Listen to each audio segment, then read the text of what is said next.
Hi everyone, welcome to our very first episode of Deuces Wild, our Dodgers Nation podcast, our very brand spanking new podcast of Dodgers Nation. I'm your host, Jay Barquero, here accompanied alongside with Editor-in-Chief of DodgersNation.com, Anthony Irwin. Anthony, welcome. Thanks for having me. First show, man. This will be fun. We're up and running. We're about a month away from pitchers and catchers reporting to spring training, so it's just nice that we're right around the corner from baseball. It is. It's funny, right? We're here in January already. Baseball always feels like it's just right around the corner. That's what's different, I think, about the sport. But before we take a deeper dive into Deuces Wild, a brand new show, I kind of want to obviously introduce myself a little bit. We're going to let Anthony introduce himself. Some of you that have been followers of DodgersNation.com for some while, or Dodgers Nation on YouTube or Facebook or on Twitter, you've seen some change in the last couple of months, and I think we're making some big improvements,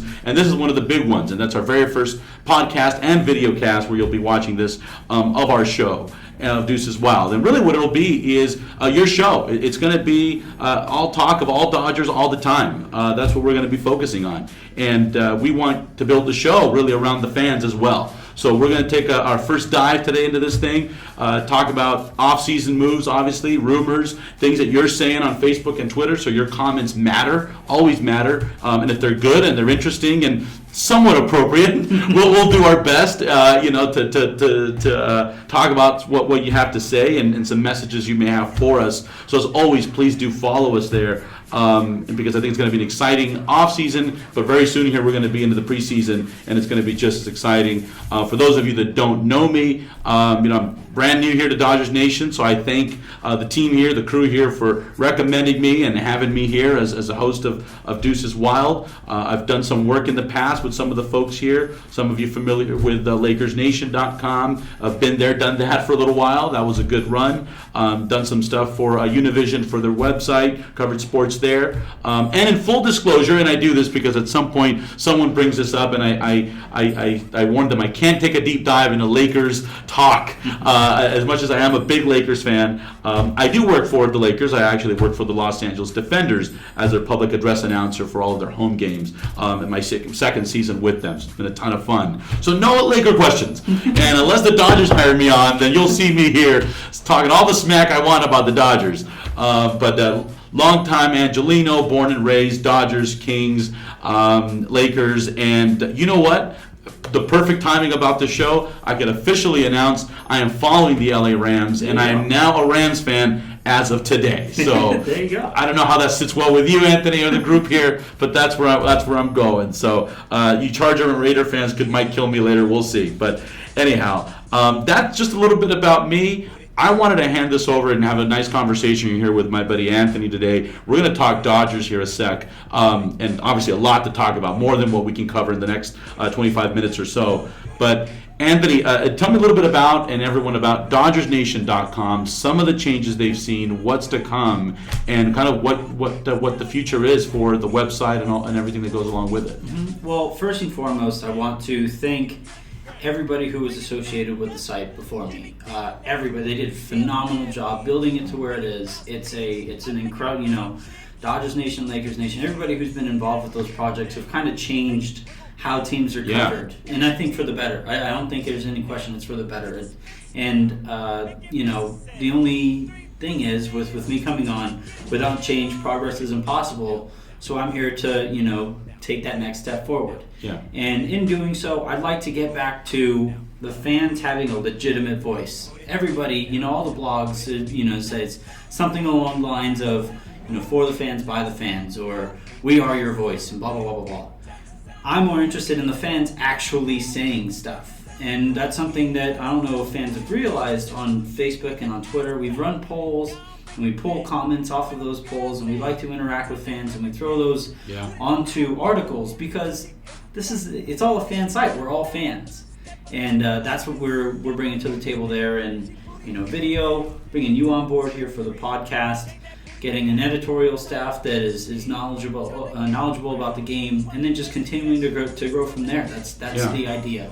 And, Can I tell you something, and I want your response? I think I know what you may say, but one of the things that annoys me, and you're going to see that a lot of things, folks, annoys me, and I'll be very honest about it, but it's when, I respect everyone's opinions, as I hope that everyone respects ours about the Dodgers and moves and what they do and don't do. But one of the things that annoy me is when folks look at websites and say, well, you're reporting on rumors, or you're reporting on this, right? You hear that all the time. I know you do. I see it. Everyone sees it.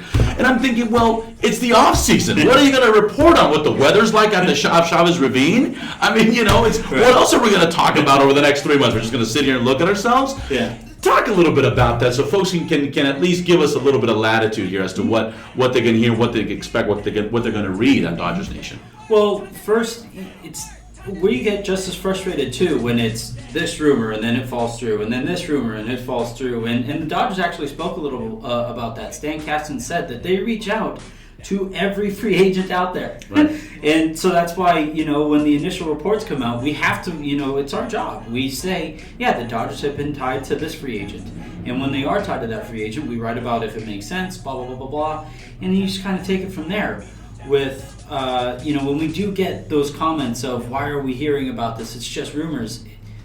After we get that comment, there's about a zillion more comments when we don't report a rumor that says, well, why aren't you covering this rumor?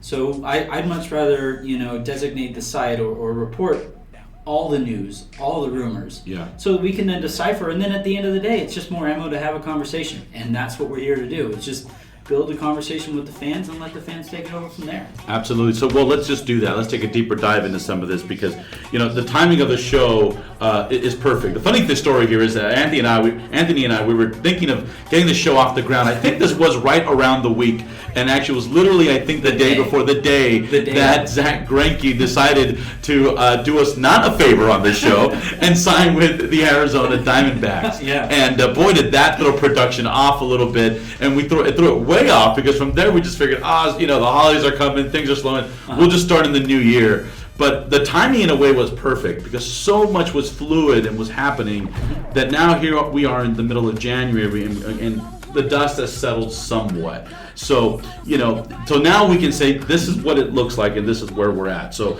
Greinke, yes, gone to Arizona. That's the biggest loss. I mean, you talk about moves, let's talk about the biggest loss. It starts with not having one of the best pitchers in baseball and a Cy Young candidate, and many argue he should have been the Cy Young award winner. But from there, you have now, what have we replaced that with? We have Scott Kazmir, we have Kenta Maeda who have signed. So it looks like the strategy now is we can't get one big gun, or maybe didn't want one big gun. We can go after two pretty good guns, and that may give us a deeper starting five. Bullpen looks relatively the same as last year. So I want to talk a little bit about that, and if you have any concerns.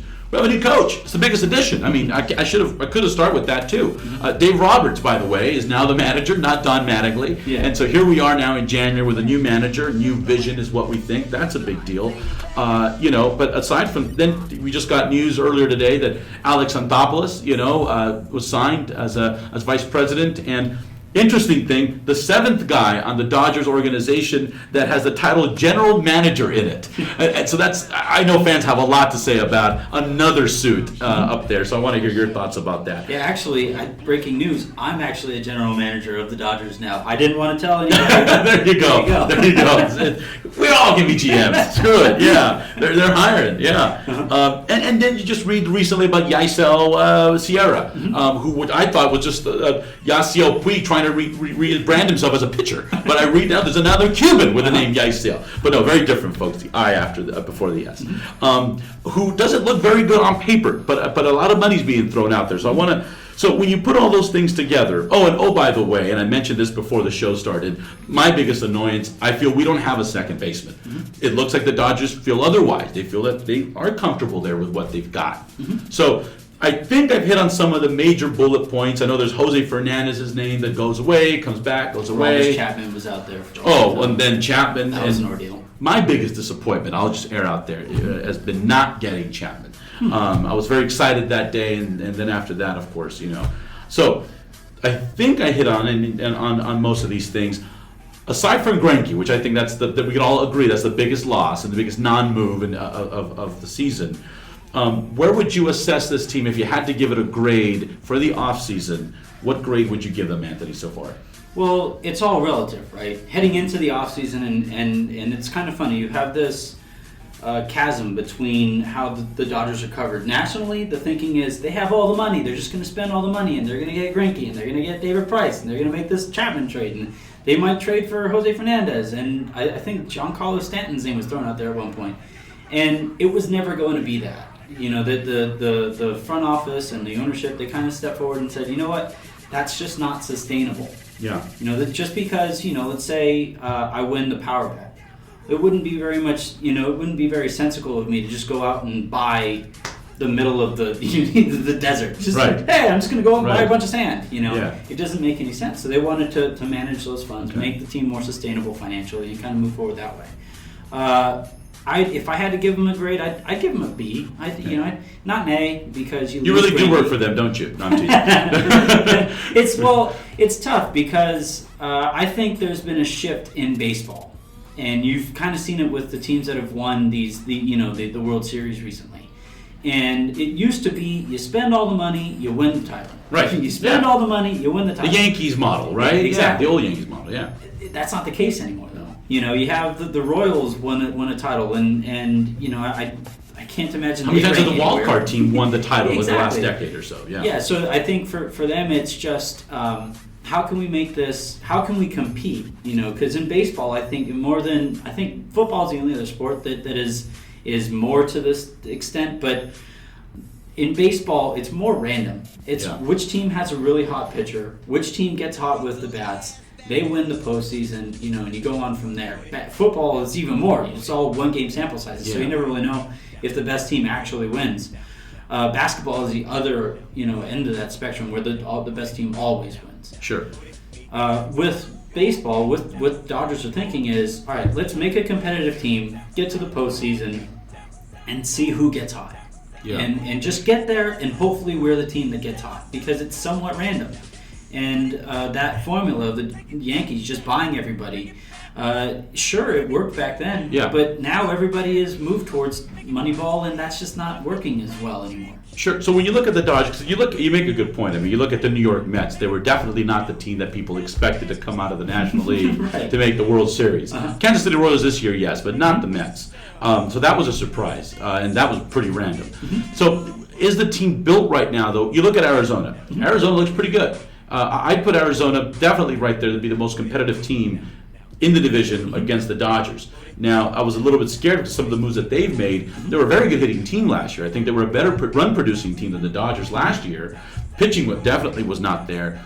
Could be there now this year. Does the team the Dodgers have right now, as we sit here, middle of January, is it good enough not just to get to the playoffs, you think, but also to go deep and into the World Series? I would say yes, and here's why. And the big names aren't jumping off of the page to you. Yeah. Except they should. I'm going to edit this part out of the show, by the way. No. Go ahead. I want to hear this. So you have, last year you had Jimmy Rollins, who was their shortstop. And he was, he's an all-time great at that position. He's really, really good at what he did. But last year he was a disaster at shortstop. And this year you have Corey Seager there, who was already extremely solid at the time he spent up at the majors. Excuse me. And so now you have Corey Seager there, who was already solid last year and is now going to take a step further than that. MLB executives were polled, and they think that he's far and away the top prospect, sure, or the best choice to win Rookie of the Year. So you have that going on for you. Last year's Rookie of the Year was Chris Bryant. He propelled the Cubs to one of the best seasons they've ever had. Yeah. So you have that going on. Jock Peterson fell off a cliff last year offensively. I can't imagine, those highs and lows at his peak. I don't know if he'll be a 40 home run hitter. I don't think that'll happen. But do I think he can be more solid throughout the year? I definitely think so. Okay. And then you just kind of go from there. And for me, I think it's the kids taking a step forward will have a much bigger impact, not only this year but long term, than just signing a big bat and hoping it works out. So here's the thing. So I agree with you with Corey Seager's an upgrade. So if I were to look at the diamond here and I go down the right, I mean at catcher, you're still the same at catcher. Everything's a status quo there. I think most folks will say that we're pretty satisfied with our situation there with Grandal and Ellis there and what's going on. I'd like to see a little bit more from Grandal in terms of his health, and if he's healthy, he showed us what he can do. You look at first base, you're fine there. Now you go to second base. Shortstop, we just said, okay, that seems to be, can't be any worse than last year. Offensively, you have to assume it's going to be better this year with Jimmy Rollins, and even better defensively probably. Third base, we're looking at like it is Turner. I mean, it looks like it is Justin Turner, and folks were very happy with Justin Turner at third. I know I'm a big fan. You look at second base now. You had Howie Kendrick, a consistent 290-plus hitter with a little bit of power, good defense at second base, good clubhouse guy. Not there anymore. You got Chase Utley with an asterisk. He's kind of sitting there. How is this going to play out? Is he our opening day starter at second base? I guess, yeah, as of right now. But the other thing, too, is that Howie Kendrick is still sitting out there. Yeah. And because I want to see Howie back. Not only is he still out there, but there's been, no rumors about where he might be. Yeah. There was some stuff about, Arizona's interested, but it sounds like his price point was too high for those guys. Yeah. And if anybody would have been happy to sign Howie Kendrick, it would have been Arizona, because you continue that narrative of, we're taking from in-division rivals. Right, so I'm not sure what's going on there with if Howie. they take enough of our players, they too will not make the World Series. So that's kidding. Old habits die hard. There you go. So you have Howie Kendrick is a solid player. He dealt with that hamstring thing last year. I've never seen a hamstring keep somebody out that long. It was crazy, but he is very solid. He's super consistent with what you expect out of that position. So if he was welcome back, I'd be all for it. Yeah. The thinking here, though, is that they want a left-handed hitting second baseman. So that's where Utley comes into play. And then, they also think that Kike Hernandez will be able to step in and play some there, too. And, just kind of platoon at that spot. And unfortunately, if you didn't have somebody like Carl Crawford in left field, who is owed $40 million over the next 2 years, you'd have the financial flexibility to bring Howie Kendrick back, right? And we hear it a lot. Just trade him away. Just dump him. Oh, you can't just dump people. You still owe them. Sure, it's a guaranteed absolutely. contract. That's not how this works. So, yes, it would be great if Howie was back, but I kind of understand why they wouldn't. Because you wonder, all right, this is already a competitive team. How much more competitive might he make them? Does he ensure a World Series? I don't know if he does. So when you look at the outfield then, Anthony, and we go to the diamond now, so we've covered second base, that's another area, of course, some folks, they're okay with when you look at Andre Ethier, you look at Peterson, there's a lot of promise there. Puig, I'm personally a big Puig fan. I know there's the folks are still out yet on whether we should keep him, looks like at this point that argument is starting to die, and folks are seeing that this ownership group is actually supporting him in terms of going forward and staying on as an outfielder for now. Are you comfortable when you look at that outfield with what you got, the options there? You got Van Slyke coming off the bench. I know we got Crawford there on the side, on the wing, who, we've seen the flashes, but at this point, at this age, it's tough. But you can't move him. The money there, you're kind of trapped there a little bit, right? Right. Yeah. He's owed about $40 million over the next 2 years, which feels like $40 billion. He could have brought the Rams over by himself. He with Carl Crawford, it's probably going to cost about $30 million to get him out the door. And you kind of say, well, sure, just do it, and you save $10 million and you can use that on somebody else. Yeah. But I don't think the Dodgers, last year the payroll was so inflated. We got upwards of $300 million because they owed money to all over the Major League Baseball. Yeah. So. I do feel comfortable with the outfield. Carl Crawford, I would hope, doesn't play a big role in it. So you look at that outfield, though. The thing that I was uncomfortable with is, and I guess it's hindsight now, but Andre Ethier, who makes a lot of money, it's a guy that you're only going to put out there though against right-handed pitchers. That's some. I'm a firm believer of the amount of money that he's making. No one should get paid that much if you can't hit against a lefty, and that's an issue that I have. But it is what it is. They're going to plug him in there. Peterson's bat obviously needs to improve. In terms of power, that will be there. I mean, if this guy just gave you 250 every year, he'd probably hit 35 to 40 home runs every year. I mean, he was on pace for 30. Did he get to 30? 29, 28? He was very close. And he was just teetering on 230 or so for the year. So imagine the kind of power this guy would have if he could actually just make contact more often. So do you think that's something you might see corrected? Do you think there is hope? There was a lot of talk about Peterson's swing and people being reluctant about whether he has the right swing to be successful in Major League Baseball. Do you think that's going to be an issue, or do you think he turns it around here? Well, it's when you're making that kind of dynamic shift in somebody's playing style, you kind of worry a little bit about, well, do they get lost in the shuffle? Right? So you don't want to make a huge change to a swing because now, just like Jason Hayward went from hitting, I think he hit 28 home runs in his second year or so. Right. And then dropped down to, 13 or 14 home runs. He got paid anyway because he's so great defensively. But, with Jock, do you make a huge change to where you completely take away his power, or do you try to find somewhere in the middle? And I would hope that they try to find somewhere in the middle with Jock. I think he can. He's really talented. He uses a really, really heavy bat. So that's one place they could think about making a change.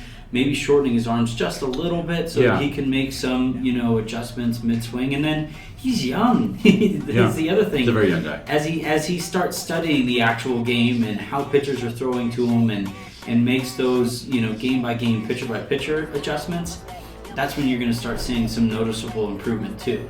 So you mentioned Jason Hayward. He's gone off the market. Yeah, he was there, though, and that was an option at some point if the Dodgers wanted to go that route. Got a guy like Cespedes still out of the market. Do you think that they should have looked at a guy like Hayward? I know that's looking back. And if not, any outfielder, does Cespedes even make sense for a team like the Dodgers? Not with the contract that he's requesting now. Not with the length and the amount of money that he's hoping for right now. And he's looking for, was it 5 or 6 years? Yeah, he's looking for a huge, huge 20-something? Yeah. And I'm fine with short of what I got here for doing this podcast, by the way. Just short. Just a little bit. But they, with what he's asking for, it's not just the amount of money, it's the length, And I understand it. I get it. I hate waiting for 2018 too. Just like with the Lakers, it's every year. It's, well, maybe next year they can sign Durant, and then maybe they, But with the Dodgers, or what we did right for Dodgers Nation, really briefly, was that as this market dries up, not just for players but for teams, and these guys start thinking to themselves, all right, maybe I can take a short-term deal for a lot of money and then retry to prove myself again next year for the open market. Now the Dodgers start coming back into the equation as they are so ready to spend opportunistically. So you think there's still a chance here that in the middle of January, that when you look at the next couple of months, the next few weeks, the Dodgers could take a dive into a guy like Cespedes as the market has settled a little bit? He might come down to a 1-year contract, 2-year contract? Yes. Okay. I don't think they want to spend beyond the end of 2017 because they want to be as flexible as possible for 2018. Just the list. I'm not. But that's a tough sell to the fans, right? 3 years of this. I get it. And honestly though, like 3 years of this, but we're coming from before the new ownership took over. You were looking at, years and years and decades of mediocrity. We're coming off of 3 years in a row where they won a division title. So it's a little relative. Yeah. We're 90-plus team. I mean, 90-plus win team. Right. You're right, yeah. So, like, the 3 years of this, I guess, I'd be fine. Just get to the postseason and see what kind of luck you can get there. But I can't stress this enough. The names that are on that 2018 free agent list it's never been seen before. The type of talent that's out there and the age Bryce of Harper. the talent. What are some of those names? It's incredible. We wrote about it for Dodgers Nation. My contract up in 2018. You're gonna have to check. I will think do so. that. That's a good year. We're trying to add that one on there. Bill Simmons is actually available in 2018. Oh shoot! Which is I got some competition then. I better work this up. I need you guys to subscribe then. In that case, yeah. But I would say, with the type of flexibility they want, they'll give up a bunch of money right now and then try to maintain that flexibility then. And that's what they're hoping for. So if a Justin Upton or if a Cespedes steps forward and says, you know what, I'll take the 1-year deal, just give me what kind of money it takes, they can make that happen. Because I think the the frugality, that they're accused of, I think isn't quite founded. I think they're just more interested in opportunistic spending right now. Right. And they're stuck in some contract that just Ned Colletti era type of stuff, right? I mean, Ned Colletti did some cool things, but there's some things that we're getting kind of screwed on here, But then I look at contracts like Brandon McCarthy. That one, explain that one to me, Anthony. Make me feel better as to what this regime and this brain trust was thinking. I didn't like it. I still don't like it. Year number one was what a lot of folks' worst nightmare was of this guy. And he was going to get injured. That's exactly what happened. Right. And we got 4 more years, I think, of this is a 5-year deal. Decent pennies here that he's getting. What was the mentality you think? And I think that's what frustrates fans. It might have been them overthinking themselves. It might have been just dumb luck, really. And, yes, there are guys with an injury history who come over and you think that's always something that's possible, that could happen. Yeah. And with McCarthy, unfortunately, that's how that played out. But if you look at like Brett Anderson last year, who signed his deal and was injury prone before he came to the Dodgers, they took that risk. He had a very solid year, and then picked up his qualifying offer this year, and probably promises to be a vital role of the Dodgers moving forward. McCarthy comes back at the end of the All-Star break. I could, if he comes back and he helps this team just a little bit, brings a little bit more right-handed pitching balance to the rotation, then I'm fine with it. I guess I get kind of lost on the amount of money people sign for once they're here. Yeah. Once they're Dodgers, I don't really care what they're making. Just do something for us. Yeah, that's a good point. So real quick, as we're starting to run out of time, but I wanted to touch on the pitching staff. So now, we started talking about Brandon McCarthy. You got your ace, the aces of all aces, of course. Clayton Kershaw there at your anchor. Then you got guys like you said, Brett Anderson, that are still going to be here. You got guys like Kenta Maeda that you just signed, who you're high up on. I'm speaking of the Dodgers are high up on. Scott Kazmir, who was signed for 3 years, $48 million. A proven number 3 type starter. And so now, where do you rank this Dodgers pitching staff? It looks like the strategy of, do we spend $30+ million on one guy, i.e. Zack Greinke, which they decided not to, but instead rather go in and spend $18 million on one guy, and then go ahead and give this guy another contract, based on every time that he farts the wrong way, he gets a penny or something. I don't know how that works with Maeda, but there's a deal there that they cooked up there. Pitching staff doesn't look all that bad all of a sudden. It's deep. That's the biggest thing, and that's what they've been stressing all offseason, is that we want to be deep at every position. So as injuries happen, last year they were it was almost comical by the end of the year. Yeah. Everybody was hurting some kind of hamstring or ab, whatever new muscle that I can't find on my own body. They wanted to be deep to mitigate against that injury risk. Yeah. So that's what they're doing there. And then on top of that, by having so many viable names that you could use in your rotation, well, somebody else could probably use that name in their rotation, right? Yeah. So if somebody, the Cleveland Indians were shopping for a starting pitcher or for an outfielder, and they were gonna, they were hoping to trade away one of their starting pitchers. It's the opposite with the Dodgers. Yeah. The Rockies actually come into play here because they have a bunch of outfielders. They don't have any starting pitching. Hey, Carlos Gonzalez is available. We'll bring him on.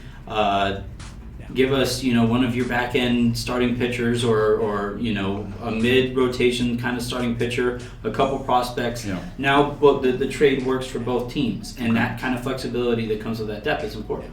So now you look at the pitching staff, then it looks like we're in decent shape here. Last point that I'll make here, the one big bright spot that I think most folks, and you saw this as you were going through Twitter and Facebook for Dodgers Nation, is the hiring of Dave Roberts. What is the chatter? What is still the chatter? And is the optimism still there? Because it seems like it's general optimism that a guy like that can bring to the table. Yeah, the one thing, I was fortunate enough to be in the house for that introduction, so it was great to see. Magic helped introduce him, and you had all kinds of current and former Dodgers that wanted to be involved, and the excitement in that room was tangible. That was a legitimate thing. And the one thing that I think I took away from that whole experience and getting to talk to and meet the guy is that Dave Roberts is just a solid guy. He's a good person, and he said something that I found perfect for the task he's about to embark on is that there are a million ways, there are infinite ways to win with, in a baseball game, to win a World Series, whatever. And he's about, his number one goal is finding that way that fits this Dodgers team as best as possible. Where sometimes I thought with Don Mattingly, the criticism was that he was kind of stuck in his ways. It was, we're going to win this old school, we're going to be rah-rah and that stuff, and we aren't going to flip our bats. I thought that felt a little detached from the goals of the team on the whole. And it was great to see, Dave Roberts say, you know what, I love the team I have. Yeah. I'm going to win with them. I just got a day. I think he's the right guy for the right time. I really do, and I'm really excited to get a guy like that, a guy that went to UCLA, who's a local guy, who's so happy to be here, a guy who's, that's just nothing to do with wins and losses, I know, but the fact that he resembles in more ways than one, especially as a minority, Southern California. So that's just going to be a great, great thing for a lot of the things that the Dodgers mean, not just on the field, but they mean so much to so many people off the field and what they do. He'll be an ambassador. I can see this already for years to come if things all go well for the guy, which I really hope they do. What I found really, I really liked it when you said this, because and he deserves credit for being the first minority manager in Dodgers history, which I can't believe somehow that. And that's something, yeah. That's crazy. So. Well, we didn't have a lot of managers before Lasorda. If you think about that, right? Yeah. Since then, we've had all kinds of them. So it was funny because you had a bunch of reporters, whether it was foreign reporters asking about it. There was plenty of Japanese reporters that were asking about that. His background in that and being the first minority Dodger manager ever. And he said, you know what? I grew up on a I think it was an army base. He comes from that background, and he said it wasn't really ever a big thing. It wasn't a topic of conversation because we all just got along. We were kind of isolated from that kind of sentiment.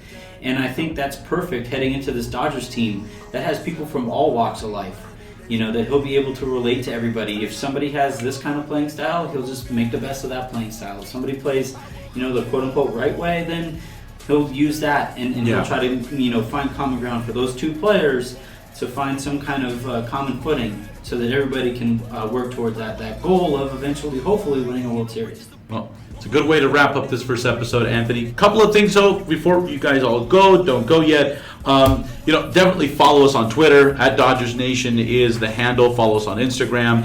If you're watching this, you're probably following us on Facebook already. And if you are, and you're participating in the discussion and all that good stuff, you're more than likely talking to this guy right here. Anthony Irwin is our guy who runs the social media for Dodgers Nation. Don't give him too hard of a time, but then. That's what makes it fun. And I tell you what, starting the next show, we're going to bring those comments to the table. I'm going to bring your comments. We're going to type those up. We're going to bring them up. We're going to tell folks, we're going to read what you have to say. We want to make this show about you guys. So send us your comments. But I'll tell you what, if you subscribe right here and you give us your comments right here and tell us what you think of the show, what you think of the podcast, what you'd like to see, would be great. We'd really appreciate that because it's just our first shot at the show. But if you tell us what was the most memorable moment of this offseason, what is the one moment of this offseason that really shook things up for the Dodgers and for you as a Dodger fan, you get a chance to win an autographed Adrian Gonzalez photo. So we'll select a winner and we'll send that out to somebody. Again, you got to subscribe. You got to comment on what is your favorite Dodger offseason moment so far, and then you have a chance to win and then keep following us through. So thank you for joining us here. I think that's pretty much what we've got. Anthony, good first show, man. This is fun. Yeah, a lot of fun. Absolutely. I'm Jay Barquero, Anthony Irwin. Thanks a lot, everybody. Catch us next time. Don't forget to subscribe and keep following us. See ya. Go Dodgers. Yep.